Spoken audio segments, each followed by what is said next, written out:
मेरा करूँ, मेरे को इजाजत देता है, मैं शादी करूंगी, मेरी मदर मेरे साथ है, मेरा परिवार मेरे साथ है, मैं शादी साहिल से ही करूँ। वेन्यू वाले कैंसिल ही करेंगे क्योंकि हम किसी भी कीमत पे कार्यक्रम होने नहीं देंगे, ना सगाई, ना शादी, ना रिसेप्शन।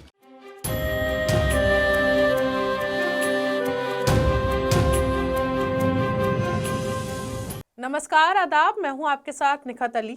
एक कहावत तो सुनी ही होगी आप लोगों ने कि बेगानी शादी में अब्दुल्ला दीवाना। ओह माफ करिएगा, इन्हें तो अब्दुल नाम से ही दिक्कत है। चलिए अपडेटेड वर्जन सुन लीजिए। बेगानी शादी में सचिन सिरोही दीवाना। सचिन सिरोही, इस नाम को आपने पहले भी सुना होगा।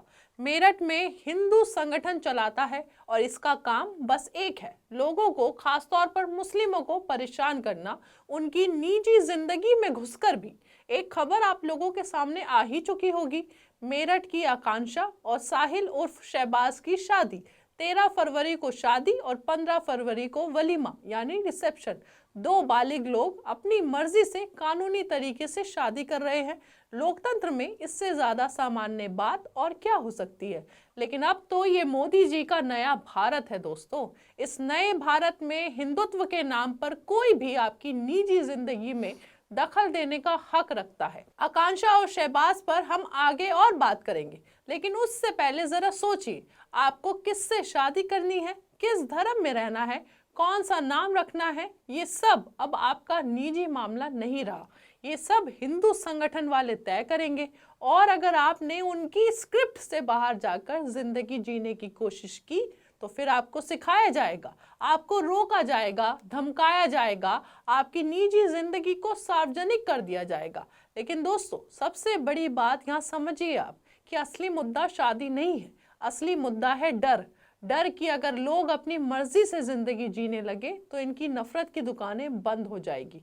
और दोस्तों, इस पूरी खबर में एक सबसे अच्छी बात आप जानते हैं क्या है?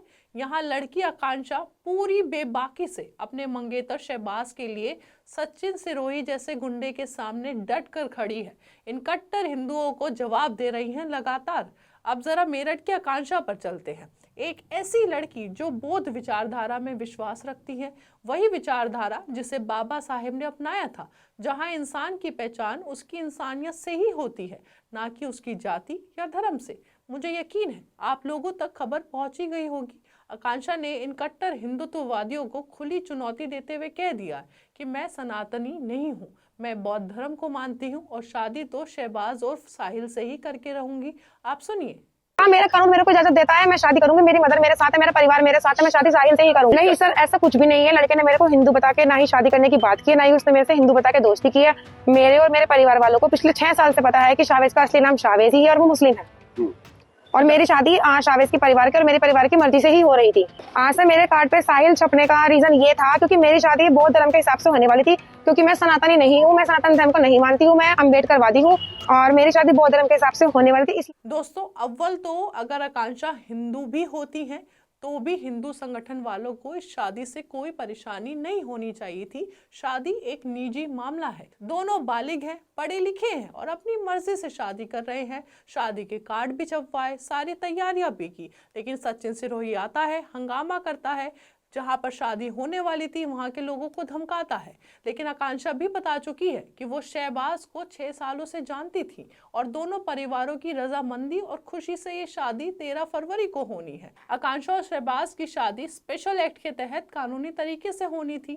दोस्तों, अव्वल तो अगर आकांक्षा हिंदू भी होती तो भी हिंदू संगठन वालों को इस शादी से कोई परेशानी नहीं होनी चाहिए थी।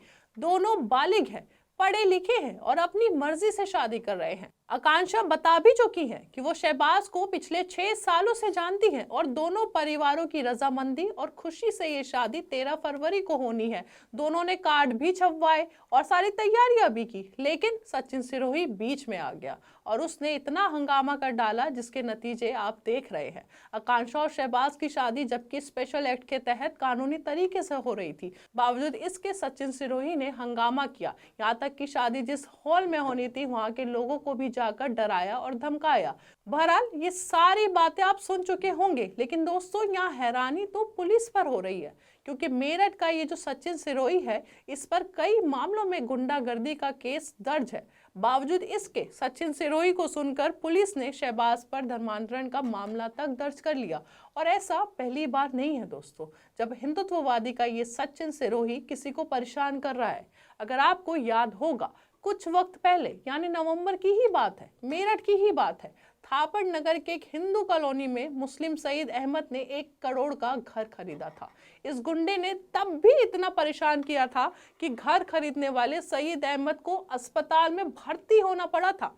सचिन सिरोही की मांग थी कि कोई भी मुस्लिम हिंदू कॉलोनी में घर नहीं ले सकता और जब तक सईद अहमद वो घर खाली नहीं करेंगे वो ये प्रदर्शन करते रहेंगे। और यही आपको अब्दुल्ला रेजिडेंसी का मामला भी याद होगा। इस हाउसिंग प्रोजेक्ट में सचिन सिरोही ने आरोप लगाया कि इसमें सिर्फ मुस्लिमों को घर दिया जा रहा है, जबकि ऐसा कुछ नहीं था। बावजूद इसके इस सोसाइटी को आखिरकार ध्वस्त कर दिया गया, गिरा दिया गया। अब आप सोचे जरा, इस गुंडे को सरकार से इतनी छूट क्यों मिली हुई है? इस गुंडे को इतनी ताकत योगी सरकार ने कैसे दे रखी है कि जब चाहे किसी को अपने घर से निकालने की धमकी दे सकता है, किसी की हाउसिंग सोसाइटी को ही ध्वस्त करवा सकता है और अब किसी की शादी जैसे निजी जिंदगी में भी घुस रहा है।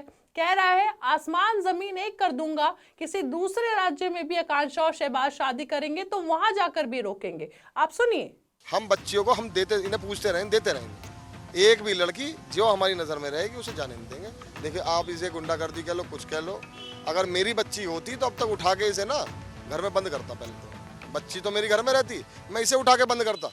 वेन्यू वाले कैंसिल ही करेंगे क्योंकि हम किसी भी कीमत पे कार्यक्रम होने नहीं देंगे। ना सगाई, ना शादी, ना रिसेप्शन, कुछ भी नहीं होगा। दोस्तों देखिए, कौन किससे शादी कर रहा है और कब कर रहा है, इससे आपको और मुझे कोई लेना देना नहीं होना चाहिए और ना ही कोई फर्क पड़ना चाहिए, क्योंकि ये उनकी निजी जिंदगी का मामला है। अब जरा आप ठंडे दिमाग से सोचिए, आकांक्षा और शहबाज की शादी का मामला सिर्फ ये सवाल खड़ा करता है कि क्या इस देश में व्यक्तिगत आज़ादी सुरक्षित है?